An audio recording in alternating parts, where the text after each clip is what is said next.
Welcome to the Value of Recruitment podcast with me, John Brooks. Sponsored by Atlas, the recruitment platform helping you become an AI-powered recruiter. This week, my guest is Mitch Sullivan from Copywriting for Recruitment.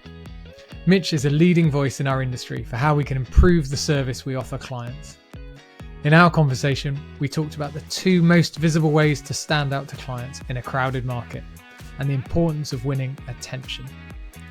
Mitch argues that we can only improve as an industry if we shift away from contingent business models, and we go into detail on how to win more retainers from clients. Mitch brings a really insightful marketing perspective, specifically around copywriting and candidate attraction, to the question of how we can show our value better. Enjoy the show. I hope you find it valuable. Mitch, thank you for joining us. Hi, John. Good to see you again. You well? Yeah, likewise. Great to have you here. Now, I think a lot of people will know you. You stand out online with the clarity of your views. So I'm looking forward to getting some of that clarity to what is valuable in recruitment. How do we price recruitment? How do we present this to What a beautifully delicate way of putting it, John. Thank you. You're clear. Yes, we're moving on.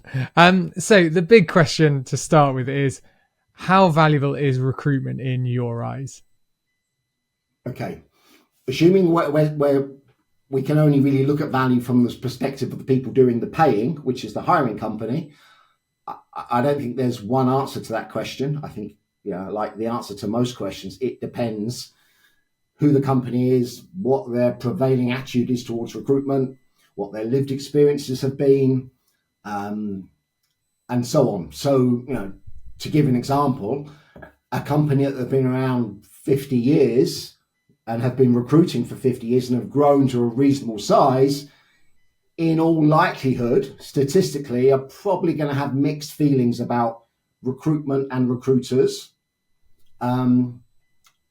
because nearly everybody seems to have had bad experiences. Yeah, some accept it as the terrain, others are more vocal about why they hate it. That's from candidates and clients.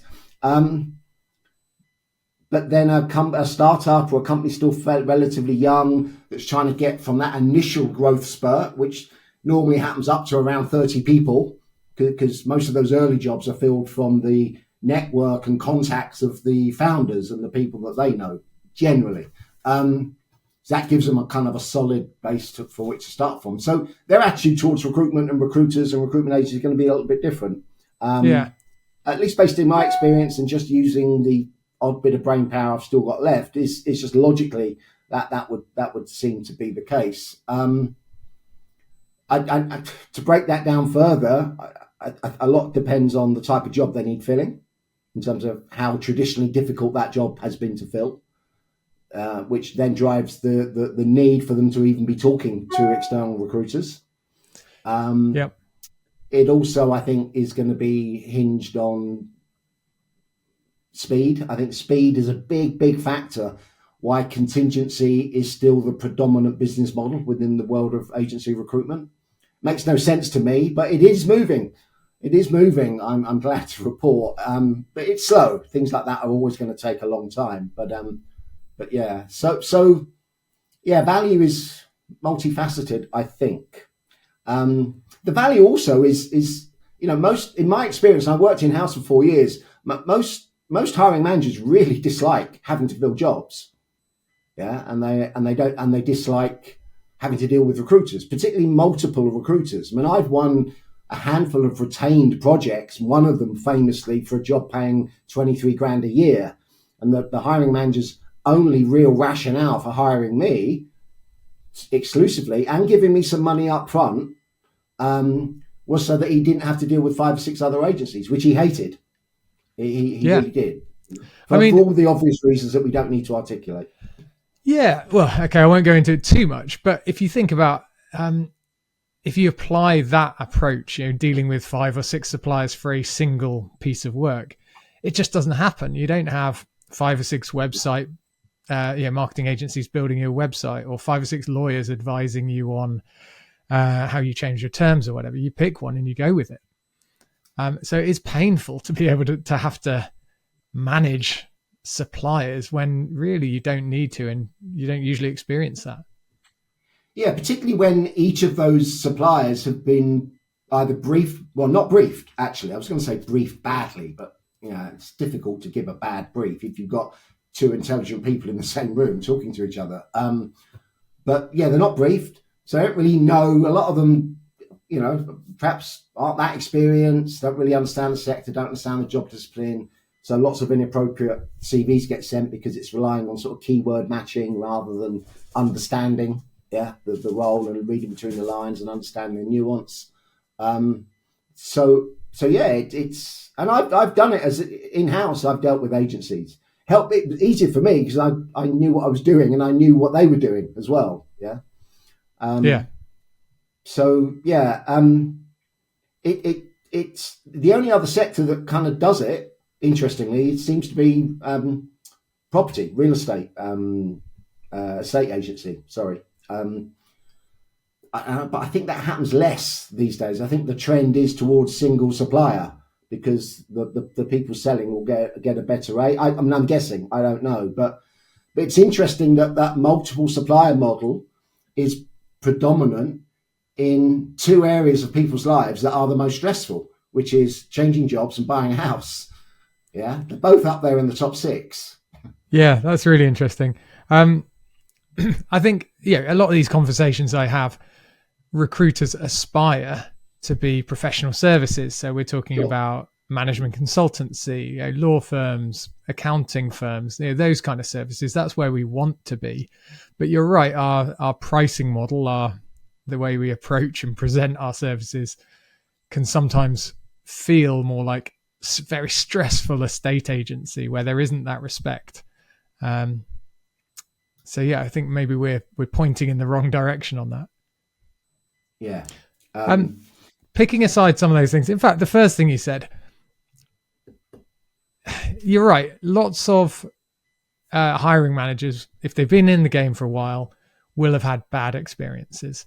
And that's just the case. I mean, that's partly the way they set up. If they're working with multiple agencies, they're not going to get the best experience of working with a recruitment agency. But that's how it is.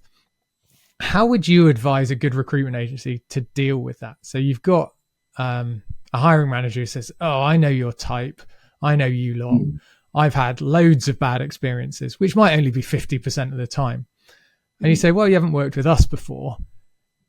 But how do we deal with that? How do we say, "No, we're one of the good guys," in a way that gets that hiring manager on board and focused on getting the job done well? Okay, well, look, I can tell you what I have said rather than what I would theoretically say. Albeit it took me a while to learn this as well. I'm no genius. I learned through lived experiences and just kind of looking at the bigger picture. So if a hiring manager says that to me, it tells me, first of all, they're open to having a conversation, or else they wouldn't be asking such a big question. Yeah.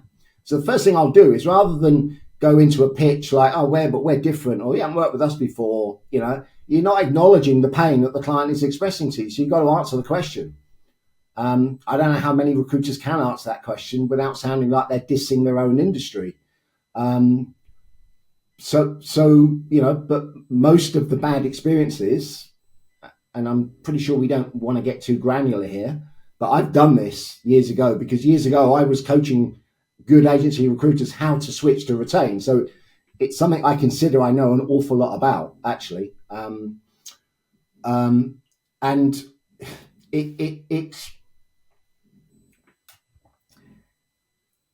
you've got to understand, you can trace everything back to contingency. Most problems in recruitment can be traced back to the fact that the client isn't engaged, the recruiter isn't engaged, and all of the not bad behaviors, that's the wrong word, all of the ineffective behaviors that produces, from the recruiter side, not putting any effort into how the job is marketed and sold, can also apply to how it's distributed, because maybe they don't want to spend that much money because the client hasn't really given them much.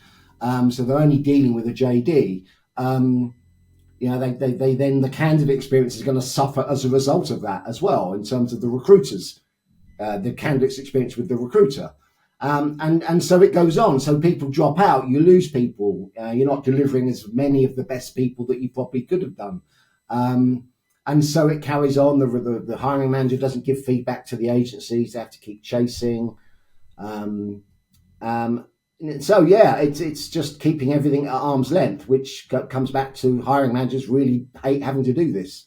They try and palm a lot of it off to HR if it's a big enough company. Yeah. So yeah, it's. I mean, look, I've long said, and I will say till the day I'm not here anymore, is the industry, the third party, the agency sector, can only improve its reputation and its efficiencies if it can at least switch its business model to one where it can get at least half of its business on retained. Yeah. And that would be a huge shift in the industry and a huge shift in the experience for agency recruiters. It's a very different job if you've got that respect and the client's giving you that time. Clients are more invested, literally, but they are more engaged with you. But then the question is, how does the recruiter get there working on contingency? Yeah, because that's the double-edged sword here. How am I going to stand out from those other 2, 3, 4, 5 other agencies? Some can and some do because they're better at those things I've already mentioned, but it's still difficult. So I think the bridge between those two states is to just ask as many of your clients that you've at least developed some rapport with, as opposed to a relationship, is ask them to give you exclusivity for 2-3 weeks.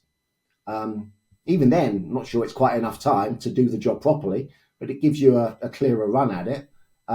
With a view to, once you satisfy that demand, you then move the conversation on and say, look, I can do an even better job if you formally retain me and give me part of the fee up front, which we can talk about later. Doesn't have to be a third, but it has to be enough to keep both parties honest. And then the quality of the messaging and the job advertising can improve. Can even afford to hire a copywriter, because that's what I did. You know, for the last, all the jobs I've taken on over the last 15 years, most of them anyway, I've hired a copywriter. I give them a good brief, and I've taken a good brief from the client, and I even give them some creative direction. But people who've been doing it for years and years they're better at it than me, believe it or not. I've got this reputation of being a great copywriter. I'm not actually that great a copywriter. I'm decent, but what I've become quite good at is coaching recruiters around that subject. So the quality of the interview improves, the candidate's more impressed, blah blah blah blah blah. So it all just runs down, it trickles through the entire chain. So there's your value for me, right there. Yeah. But I know that's been a pipe dream for a lot, and it's not an instant solution, because we know that agencies like quick solutions to things, don't they? Yes, as do clients, and where is that getting us? Let's have a look at that, but let's try and take a new perspective on retainers. So you've been banging the drum on moving out of contingent for a long time. How much have you seen? I once did, but yeah, I used to a lot. Yeah. That's all I did. Yeah, that's all I did. How much have you seen it shift, and how far do you think we've still got left to go? Well, there are more trainers claiming to train people to do that. When I was doing it, I wasn't the only one, but there were a couple of other people whose credibility I wasn't really impressed by. I thought there's no way that those people have actually ever sold and worked retainers themselves, whereas I'd worked hundreds. There's more now. There's Louise Archer, who's now built a very successful training business based on just that, and has trained many, many recruiters, which I find hugely encouraging. And long may that continue. So it's moved. The needle's moved. But how many recruiters are there in the UK, John? How many perm agency recruiters are there in the UK? Do you know? I don't, but for speed, I'm going to say 100,000. Yeah, I've heard reports it's 200,000, but it can't be that high. But let's say it's somewhere between 100 and 150,000. Just for some, I worked with 24 recruiters in the 3 years that I was doing it. That was quite a while ago now, pre-2015. I don't know how many Louise has trained, but there's an awful lot of testimonials on her website. I suspect it's in the several hundreds, many hundreds. So let's say it's 1,000 all in that have made or are making that journey. That's, what is that? 1%? 1% more than it was. So it's slow. Yeah. Because the problem is because there aren't enough quality recruiters to make that journey. And, and that's not a slight on recruiters. In my world, somebody's still a trainee if they've been in the recruitment industry less than 3 years. Whereas a lot of agencies are calling them senior recruitment consultants. Yeah. And at least externally, that's partly to kind of present higher value to a client, to say, look, I'll put a top person on it. But yeah, if they've only been there 2 years, clearly they're still learning. They might be good at what they're doing for their experience level. Now that 2 years needs to be, sorry, John, to keep interrupting you, but that 2 years needs to be put in context, because if for 5 years before that 2 years, they were working in the same sector that they're now serving as a recruiter, then they've got a whole other dimension of experience that will bring value. Yeah. So in that scenario, I'd say, well, yeah, I'm wrong on the 3 year thing, but that's not always the case, very rarely the case. But if prior to those 2 years, somebody was working in Topshop, yeah, or, a call center, that had nothing to do with them, the job they're doing now, then yeah, it's difficult to see where the value is going to be extracted, other than, I think, the value, if you were to ask a lot of hiring managers, what value do you see in agency recruiters? They may not say this directly, but what they would mean is they see their value collectively, not individually. I think on the point of, how do we shift the industry? My perspective for a lot of it, a lot of consultants come in, a lot of consultants leave. So much of the change, I think, needs to be down to the recruitment owners. Because they might have a turnover of quite a lot of staff over the years. If they can create their model that's more focused on value and understand when they should be taking part of the fee up front, that's going to be, that's built into their procedures. That's going to be more likely to win than, training an individual and hoping, first of all, they stay in the industry, and then hoping they do well at winning retainers. John, in your experience, do most of the people that you talk to, most of the agency recruiters you talk to, need to adapt their service to then extract the best pricing, or is it more the other way around, that they're not pricing it well enough based on what they're doing at the moment? Oh, good question. If I take both of those points, so I think what most recruiters are doing, I call it, selling black box recruitment. So if we take perm, a client has a potential perm vacancy, and we say, oh, we can fill that. And we might talk about, we might talk around the edges about that, but we're pretty much saying, we'll fill that. This is what we do. Yeah. Now, at the very start, you were saying all of the different ways, different positions that a client might be in. And yet we seem to be going out, most people go out to every client with pretty much the same service. We'll do black box recruitment. So it's hard to, not so much differentiate, it's hard to personalize and individualize the service and say, this is the right service for you. Yeah. Now, my view is, we don't know that much about our clients. It's almost impossible to know everything, even about a client we're very close to. What's going on in the background? What pressure is their finance director putting on them today? We have no idea. We can't ask all of those questions. We'd never get around to recruiting. So if we create a menu of approaches we can take, then that's much more powerful, because then we can sit down with the client and say, look, you've got a perm vacancy. There are, let's say, 3 ways we could approach that.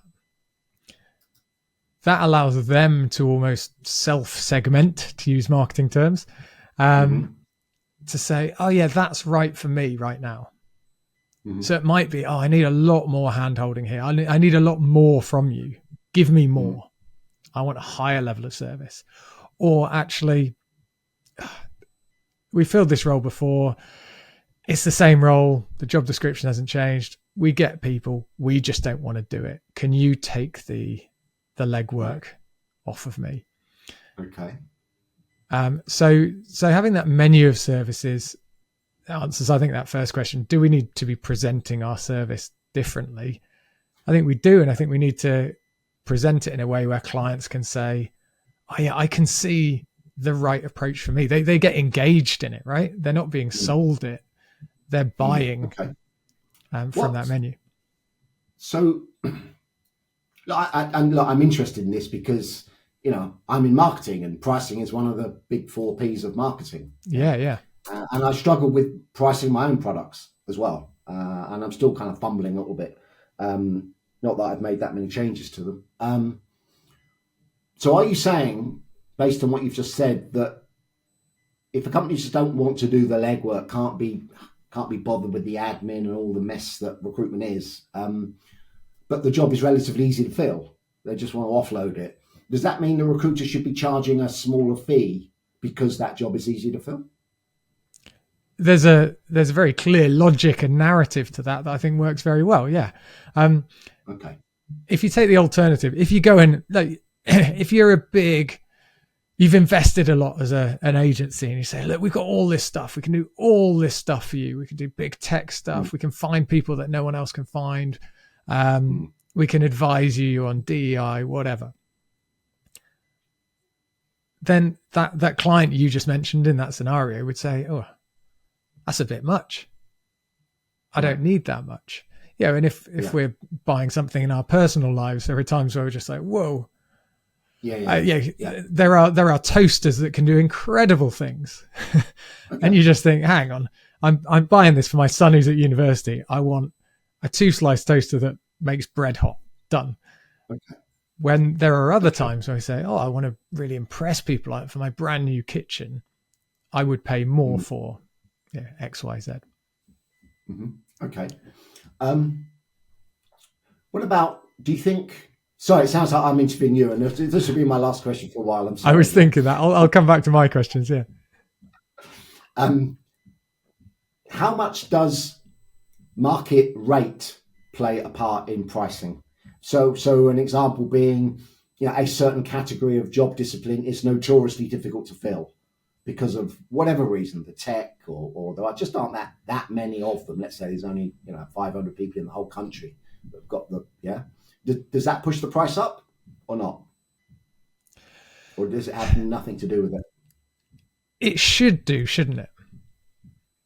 Yeah, it's supply and demand. I mean, partly, what is the fee for? The supply and demand of the candidate, of course, is salary. So that would push the salary up. And we see that in top tech jobs. If you're a top AI developer or whatever, your salary is sky high. What we're selling is the service of helping our clients land those people, helping them find them and attract them. And if there's only 500 in the world and it's a small community, you might already know them all. So actually the service is not so much finding, it's persuasion, right? Persuasion and assessment and sort of getting into some of the detail. Yeah, and that obviously would speak to an agency that is particularly niche, that only operates within that particular domain or tech or job discipline, depending on what it is. Okay, all right, thanks. But that demand also is driven by, for example, the client's brand. If people don't want to work there, then the pool of candidates becomes much more narrow, and it's a self-driven demand. The market is influenced by so much, if that's what we call the market. I'm not sure there are any companies out there that people don't want to work for. It's a bit of a massive generalization, and I know we all have to make them. What defines a company that people won't want to work for? Not paying enough, not successful enough, haven't got a big enough well-known brand, aren't in the top 10 market leaders. I don't know. What do you think?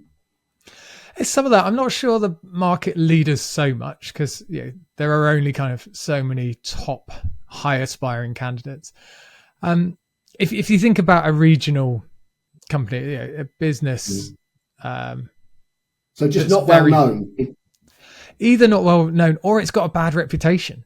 If they're like, if we take call centers for example, and they require relatively young people to go and work there, and there are only so many young people, and for the most part they know each other and they talk and their parents talk, and people say, "Oh, you'd never want to work there," then that's a challenge. They've created that that lack of supply. Honestly, I think most of that is more to do with people don't know they want to work for that company rather than have already made that decision. Because if they're not well known and they're regional, there's probably way more people that have never heard of them than people who have a negative opinion of them. I suspect. Yeah. I mean, one of the services that I love, or kind of mini services that recruiters supply that I always loved. So I was in a big recruitment office decades ago, crazily. And the guy who sat behind me, he worked in the retail market, and he represented a couple of clients when I was sitting near him that were moving into the UK from abroad. So they had no brand over here, and he had to sell them to good retail people. So store managers, things like that. Mm-hmm. And he was on the phone when he had these assignments. He was on the phone, God, I don't know, 20, 30 hours a week selling these brands. They were unheard of. And obviously there was no one in the marketing team of that brand thinking, oh, we need to target store managers in London or store managers in Manchester or Birmingham or whatever. So he was getting on the phone one by one, picking hopefully the right people and saying, look, let me tell you about this opportunity. And I just thought, I don't think there's any other way that company can get that message out there. So it's such a powerful thing that he was offering. But again, I think that probably gets stuck in the black box of, oh, we'll just recruit. We'll do what we always do. I mean, totally agree. So I'm going to assume that person that you were listening to had taken a very good brief, and had worked out with the client what the selling points of that job might be, and from what you've told me, they may well have been getting on the ground floor, and kind of, be at the top of the little triangle as the business grows. You're more likely to get promoted, blah, blah, blah. Have more control in terms of who you hire, because you're not inheriting any kind of legacy systems. It's a new start. And there are certain types of people that would be quite attractive to. So you've got to be prepared to kind of split your market and go, well, half of store managers aren't going to be interested because it's not a well-known brand. But the other half will be interested because it's not a well-known brand for exactly the same reason. It's just a question of how you articulate it. Yeah. Yeah. I mean, he was great. I wanted to work for those brands by the time I finished listening to him. Everyone around there was like, yeah, we'll do it. We're not store managers and we got no interest in that brand, but you've sold it to him. Just for his, I'm not sure the client would have taken me, but anyway. Everyone is talking about AI-powered recruiters, but what does that actually look like? With Atlas as your CRM, it means every interaction with your candidate is automatically captured and searchable. If they mention their salary in an email, it's instantly recorded without you having to write anything. And behind the scenes, Atlas discovers every company that a candidate has worked for, the industries those companies operate in, as well as things like company size and description. All this means you can do your job much faster and add more value to your clients. To learn more about Atlas, go to recruitwithatlas.com. I've got to turn the tables because I'm interviewing you. How else so that's an example of an agency standing out or a recruiter standing out from the crowd. How else do you see agencies and consultants, because that is slightly different, standing out from the tens of thousands of agencies that are out there, hundreds of thousands of recruiters that are out there? Do you mean how for agencies as a business to stand out, or how agency recruiters can stand out? I think it's a double-headed question, because I think there's some things that agencies could and should do as a business. Okay. Right. Look, as an agency, and what I'm about to say gets progressively harder and harder to do once you grow. But you then have to assume that if they've grown to a reasonably big size, they've done so off the back of some talent or some intrinsic kind of skill that they're quite good at, be it collecting data or selling jobs or marketing jobs, or I don't know, could be a number of things. Yeah. But the two most public ways of separating yourself from your competition are, and this is in no particular order, and the first one is going to sound like I'm incredibly biased, but I have thought about this and I can't think of a better answer, and that's your job ads. If you're a customer, a potential customer of a service that is going to be selling you in some way, shape or form, because that's predominantly what recruiters need to do. They need to attract the right people to certain types of jobs. Selling, call it what you want, but it's selling basically. You want to get people to want to go for an interview, and you've got to run them through lots of little mini sales to get them there. But yeah, the first thing I'd do is I'd look at their ads. Go, well, let's see how good they are. Yeah. And if they're not good, I wouldn't work with them.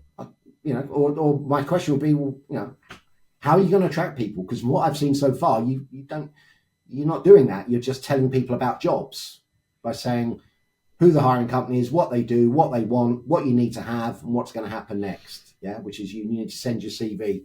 Yeah, and some of them even have a PS, we might not respond. And the second most visible way to separate yourself is through your social media feeds. But that's much harder for agencies to do because people take less notice of company pages than they do individual pages. So I think hiring managers or companies should select recruiters rather than agencies generally. So actually, I'm with you on that. I think almost the talent for the skill of an agency owner or managers within an agency is either bring in those people who have already proved themselves or build those people in the right mold so that they are the classic answer to that or response to that is, oh, but what if they leave? And it's like, well, create an agency, create an environment where they don't want to leave.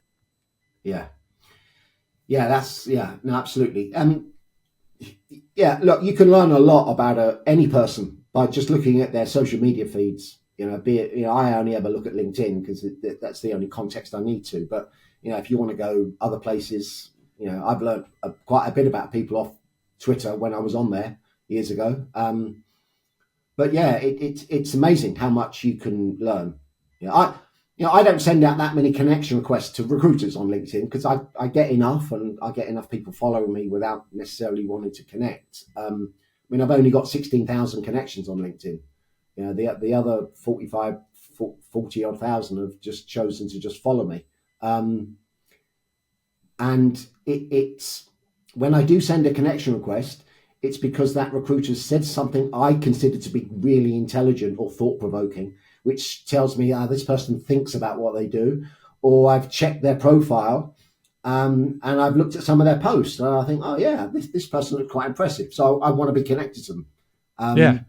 And if you're thinking that, then surely their clients, hiring managers in their circle are thinking that. Logically, you would think. I don't know how many hiring managers go through that basic due diligence when deciding if they're going to engage with a recruiter. If they're engaging with several at the time, they don't do it at all. Based on my experience, at least. But it's worth it. It's worth it. So because that's also part of the process of forging a more close relationship with a recruiter. Yeah, and you said due diligence there, which is kind of what happens, when you're thinking about buying something, buying a service. Yeah. And so you're checking. I think the value of social media is the relationship happens before the purchase conversation. Yeah. So it's not seen as due diligence. It's seen as, I think a lot of people listening will say, I've seen what Mitch has written online. I respect him. He's got great ideas. So then when you come out with a course, they say, it's one of Mitch's courses. It must be good. they don't then look at you and think, is Mitch good at this? They already know you're good at this prior to thinking about buying something from you. That definitely plays a part, for sure. Equally, there is another side to that coin, because there are a lot of people, I mean, not nowhere near as many, I don't think anyway, who don't like me because of the same reasons that you've just articulated. The way that I kind of position my messaging, I am naturally a little bit cynical, a little bit sarcastic. It's how I stay sane. It's my coping mechanism. So that leaks out in my marketing, because my default position is to take the piss in some way, shape or form, which some people don't like, because they're very protective of the recruitment industry and don't like to see it being criticized, which I have sometimes done. Yeah. I think, I mean, one thing I learned from my time in marketing is, find your own voice and you'll attract the people you want to work with. A voice that is attractive to everyone is attractive to no one. Voice. It's not a voice. It's basic segmenting. So that was always quite deliberate. I stepped over the line on 2 or 3 occasions probably over the last sort of 10, 12 years. But by and large, I think it's worked. But of course, there's life beyond LinkedIn. But anyway, that's a whole other topic for another day. I think just jumping back a section of thinking about job ads and clients learning from you. Again, this was probably showing when I was molded in the recruitment industry, but job ads used to be posted on your high street shop window. Wow, you are going back. Yeah. So, I used to work at Reed, and Reed used to have a business on every high street. So that was the literal shop window. We now talked about LinkedIn and other places being our shop window. That comes from literally having a shop window, and you would put your ads up. And there were 2 things you could see before going into the branch, going into the office. So if you're a potential client, you can see the name, and the name, that's the brand. That might bring something. But then you could see what's being offered and how it stands out. And so it was those job ads just posted in the front window. And the way they're written is important. And again, what they are. So if you're if you're presenting yourself as a senior / executive level search agency, and then a lot of your jobs are deputy manager and things like that, there's that disconnect. So it's how you write and what you're presenting as well. It's funny you mentioned the shop window thing, because I've been in the recruitment longer than you, clearly. Just by looking at us both, people can work that out. But my hair's starting to get there, don't worry. But I remember a specific conversation I had with one of my consultants. My first job in recruitment, by the way, was as a manager, believe it or not, having never worked in the industry before. But I'd had a very successful sales management career for 6 years prior. But I remember one of my consultants, we were sat in a room, and it might have even been a review or something. And he said, I spoke to a client the other day, and let's call them tip-top personnel, who've got offices all around the area. They're doing deals at 12% of first year salary, and we're strictly 20%. We hardly ever discounted back in those days. And I said to him, and this is what you need to feed back next time a company or a client says this to you. What caliber of because we only did salespeople, by the way. We were a sales recruitment business. I said, what caliber of salesperson do you think is likely to respond to a big round yellow sticker in a window that says sales exec, 20 grand a year plus bonus? I'll tell you who: desperate salespeople, and desperate salespeople aren't normally the best. So, that's part of it. And that brings me to the point is, if you're not selling jobs, what are you doing?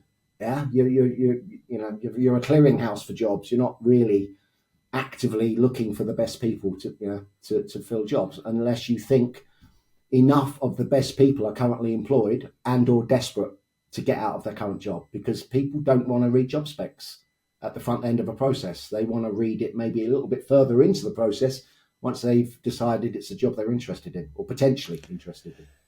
Yeah, and I think I mean, let's come on to, I wanted to ask you about lessons recruiters can learn from copywriting specifically. So it's a big part of marketing.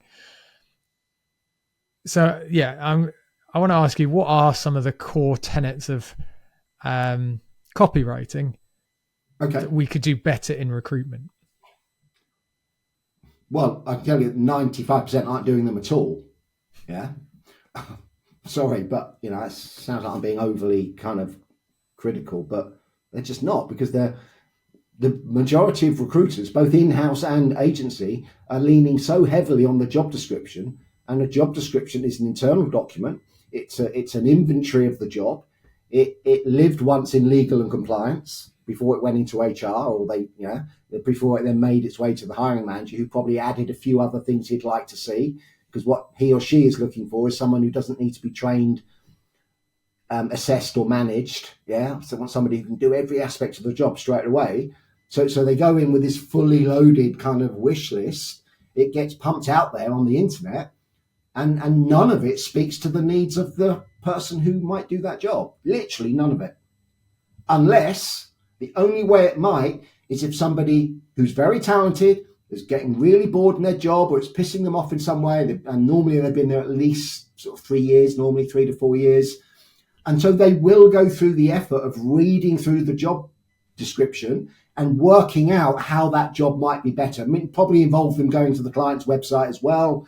If they know who the hiring company is, which often if it's an agency, they mostly won't. But that's quite a lot of hard work to do. It'd take 10 minutes probably to do both those things.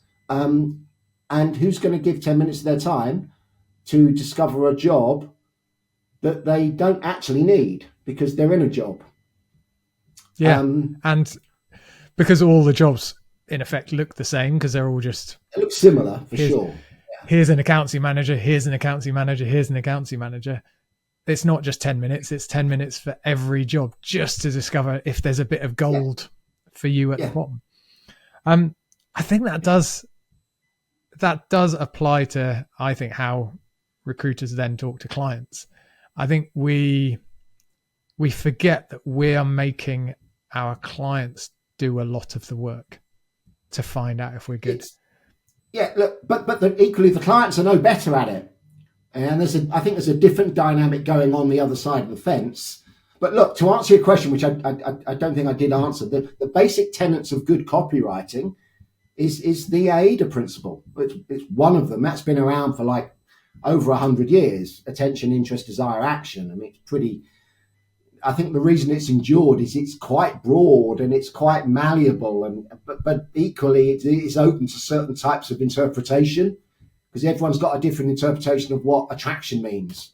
Yeah, to some recruiters is, hey, calling out all software engineers who know about, something, a tech. Yeah, some people would see that as grabbing attention. But I would argue it's only grabbing attention of those types of people who happen to be looking for a job at the moment, which is, this is okay. It's all part of the mix. Whereas I would class grabbing attention as explicitly or implicitly signposting a benefit to that candidate, a reason why they might think this job is going to be better than the one that they're doing or the last one that they did. And that could be any one of 100 different things and probably thousands of ways of expressing it. And then building on that attention by developing interest. That means talking more about the job from the candidate's perspective.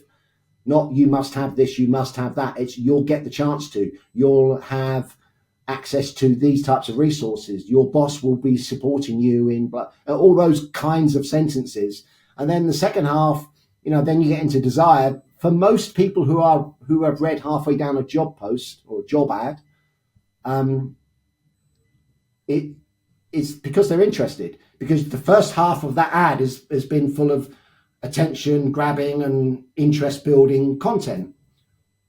So now they're thinking, right, is it a job that I can do or would want to do? Am I qualified? And what do I need to do next? And if you just answer those questions in the second half of the ad, that's where the desire comes from. So it's, I'm a fit. Good. Yeah. I'm a fit for this job that I'm interested in. So now you've got them to near the finishing line, which is the call to action. What are you asking them to do next? And I've seen quite a few good ads get completely undercut by having a really bad call to action. Yeah, the most obvious example is please send your CV. If it's a hard to fill job and you've managed to get someone to read the whole ad from start to finish, and you only give them that one option to show interest, many of these people won't have an up-to-date CV, you're probably losing 70% of your readership.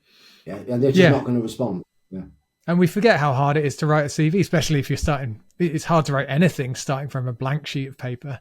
The idea that you're busy, I'll do it before I go to bed tonight, and then say, I got halfway, I'll do it. No, I'm out tomorrow.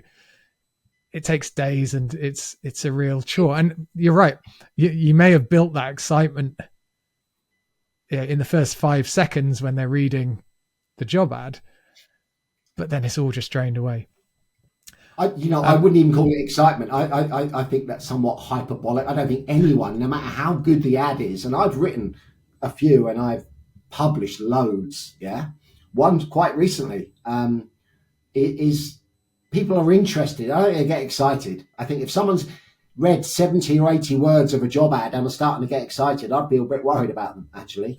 But they might get excited later in the process once they've spoken to the recruiter, done more research on the company, maybe even after they've had the first interview, because taking a new job is potentially an incredibly exciting thing to do. But I don't think they get that excited this early. They just want to see, could this job improve my life in some way? That's the question that has to be answered. And like I said, 95% of job posts don't even attempt to answer that question, let alone answer it. Yeah, and since we're talking about the word exciting, 95% of job ads say this is an exciting job opportunity. So what we're doing is trying to skip all of those stages of building that AIDA to just say, look, trust me, this one's exciting. But of course they all are.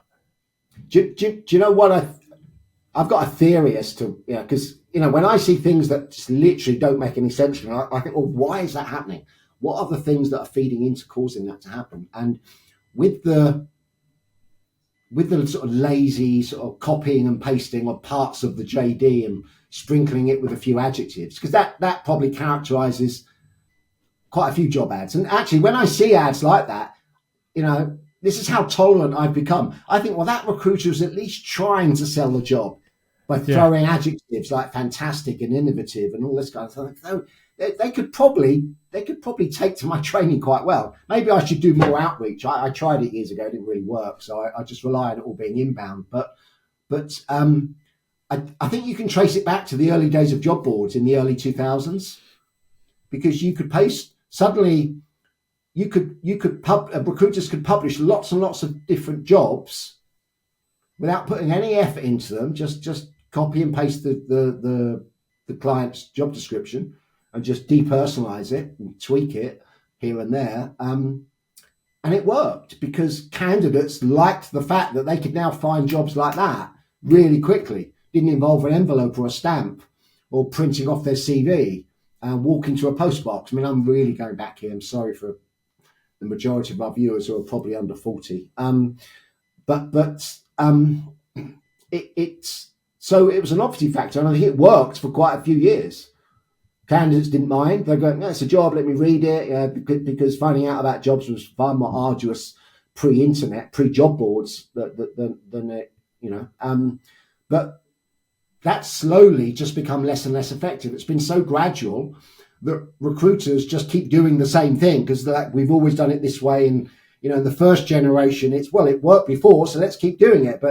And then when it gradually just doesn't work, and it happens slowly over a period of time, recruiters, from what I can pick up, at least from reading social media, seem to be blaming the job boards, not their ads. So they're blaming the pipes, not the stuff they put through the pipes. Yeah. Well, and you talk about it being easier to write and to post stuff. When with new technology, we no longer have to write things. It can almost be posted automatically as well. It's frictionless from our side. Yeah. But of course, the friction, through volume, the friction is higher and higher and higher for good candidates. Absolutely. So I can't see it getting better without standing out. if you, so to bring it back to me being a potential hiring manager, and I go online to see, well, let's have a look at this agency, and I see loads and loads of jobs. I found one the other day that was hundreds. They had hundreds of jobs on their website. I thought, I didn't think they were that big. So I went back to LinkedIn to see how many people work there. It was eight recruiters working there. And there were probably 400 jobs on their website. So I think, well, something's up straight away. Then I looked at the jobs, and some of them were no more than 70 words. So this is an agency that clearly plays the numbers game. None of the job posts were readable in any way, shape, to anyone other than someone who was desperate for a job in that particular job. So yeah, it's where marketing becomes admin, which is really, really sad. Because I would argue that of the two things that recruitment is all about, which is candidate assessment, that's where most of the heavy lifting in terms of getting people to offer stage is, and that's most of the activities that recruiters are engaged with are in the service of one of those two things. Given that most agency recruiters don't do that much interviewing, you would think that attraction would be the bit that they would throw all their money in. And I mean money figuratively, not literally, but in terms of their effort and their energy, and doesn't seem to be happening for a lot. The majority of recruiters, there are exceptions, obviously there always are, but I would say probably 10, maybe less % of all agencies put any effort into their job marketing. Yeah, and what's interesting is there are some really creative examples of ways you can, I mean, you have a whole course on it, but there are so many ways you can be creative. And the beauty of recruitment, I mean, we take it as a big industry, but then it's broken down into every different sector, every different geography. So if you see a good idea used in the tech sector in the States, using that in the accountancy sector in the southwest of England, that's creative application. You can do that depending on how you want to look at it. I was trying to think of a nicer word, but I mean, is marketing plagiarism? Yes. You take a good idea, you say, how does that work in my market? You can do that. Listen, one of the things I've sought to dispel over the last few years, because it dawned on me that maybe this misnomer is putting some people off buying my training. You don't have to be naturally creative or even creative to produce effective job advertising. You just have to follow those 4 steps I mentioned earlier.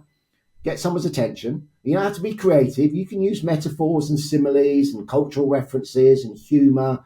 But really, all you have to do is say, you'll love this job because. And just give them the outstanding benefit that job has according to what the hiring manager told you when you asked that hiring manager, why would somebody want to come and work here? What are the reasons why somebody would want to quit their job to come and do this one?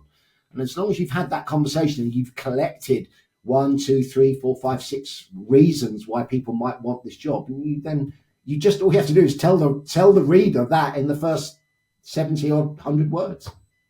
I guarantee it will get more attention. More people will start reading and keep reading because it's about them and what's in it for them. And normally, once people get halfway down the page, they'll normally read the whole thing. So, look, you don't have to be creative. You don't have to be a great writer. You just have to be a competent writer. And I think most people are. But you've got to write it from the perspective of the person you're trying to attract. So you don't have to be creative. I just needed to get that in. Sorry, John. No. It's really important. I think, I mean, so much of what we've talked about is about making sure we're talking and presenting for what's important to the person we're talking to, whether it's clients, whether it's job seekers, or people who aren't seeking but you'd like to hire them for your hiring managers. You've got to talk their language. You've got to understand what they do. And the danger is we get stuck into, well, what's important for us? If we bring it back to retainers, I see so much stuff about why retainers are a good idea for recruiters, which is what you and I would say when we bang the drum internally. But then you don't go to a hiring manager and say, oh, this is a great way why you should pay me a retainer. It has to be what's in it for them. I started selling, only working on retained around 2001, so over 20 years ago.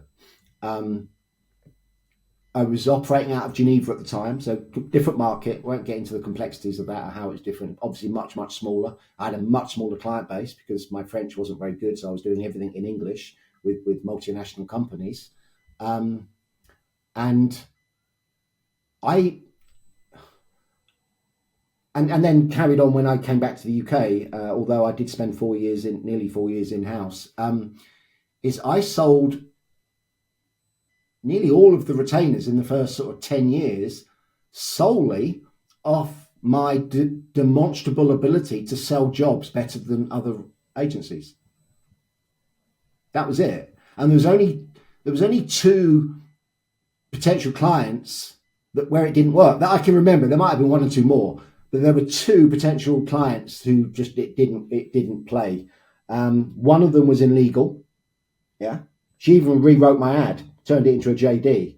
Yeah, and I went via HR, said, look, I can't work with this person. Yeah, she just doesn't get it. And the other person was an HR manager, who famously said, people should already want to work for us. Yeah. So there's they just didn't get that you had to sell a job. And that was the seed of a sentence that I've used many, many times over the last few years, which is that I think a lot of companies think they're doing people a favor just by having job vacancies. And I think that somehow gets transferred to the recruiter, particularly the recruiter who's grateful for the opportunity to maybe try and fill a job.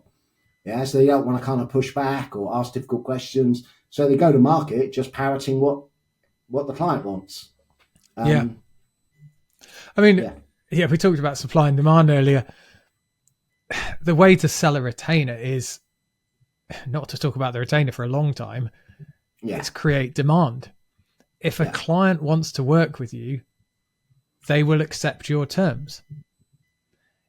If a client doesn't really believe in what you do, if you're going to be the 4th person on their list, if it's going to be painful, if they don't really see the value, they'll say, well, I'll do it, but I'll knock you down on price. And God, there's no way I'm paying you up front because I don't know who you are. I can't tell you from the other 3. Whereas if they say, in your example, I see you can cut through with your job ads, you can attract people that others can't attract. Mitch, can I work with you? Then you can ask them to pay you whatever they want. You could say, it's 100% up front. You could say, it's on your terms, literally and figuratively. My terms were 1/3 up front and the balance once the person starts. That was it, basically. So it wasn't that onerous. It was just, somewhere between 1 and 5 grand up front.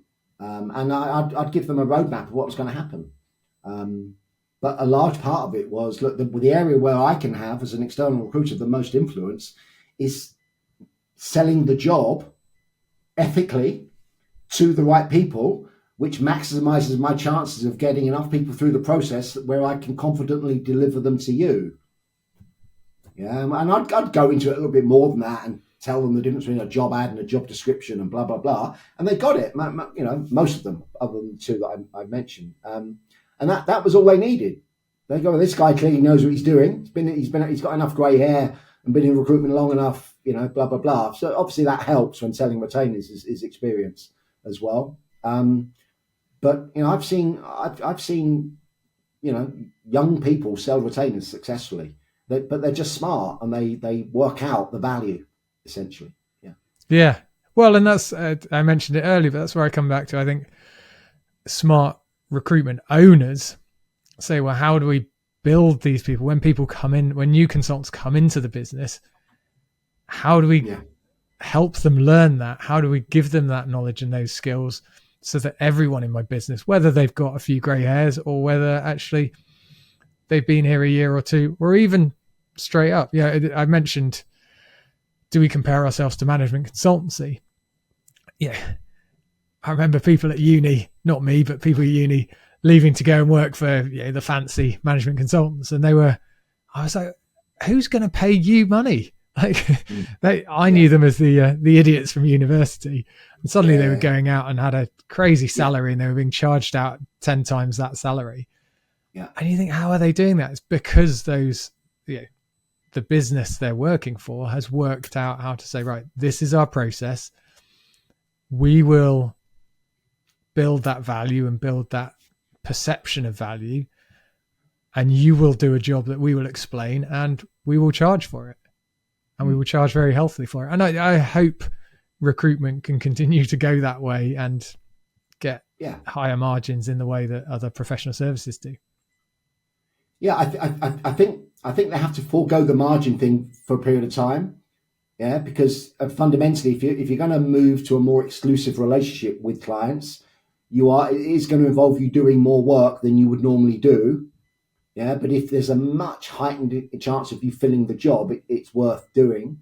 You fill more jobs with each client, you build more credibility. You can start putting your prices up, because they're not going to go away if after you filled 5-6 jobs for them with good people who are still working there, and you say, look, we're moving, our prices are going up from 20 to 22.5%. And then 2 years later, you eke it up to 25. They're not going to go. I mean, my training course, when I started that training course, the online training course, it was 180 quid. Now it's 325. And more people are buying it at that price than they were at 180. Yeah. Well, there's a whole conversation to be had about the perception of price and what price signals to the buyer. If it's double the price it was, wow, it must be good. If you'd halved it in price, then people would be like, oh, it's one of those £99 courses. I'm not sure that's actually going to do anything for me. Yeah. Anyway, brilliant. I thank you for sharing so much wisdom, such a broad conversation today. So thank you for all of that. And obviously, if people aren't already following you, follow you, and take your course if they haven't, because it's a good one.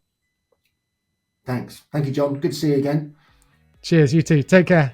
Thanks again to Mitch for sharing his unique insights. 3 things stood out for me. First, his belief that contingent recruitment is holding us back from showing clients what we're truly capable of. Of course, there are challenges to winning retainers, but the payoff is the opportunity to build a strong reputation for exceptional service. Second, Mitch's application of the AIDA copywriting principle to our broader interactions with clients. When we can get attention and demonstrate our value, we win better business.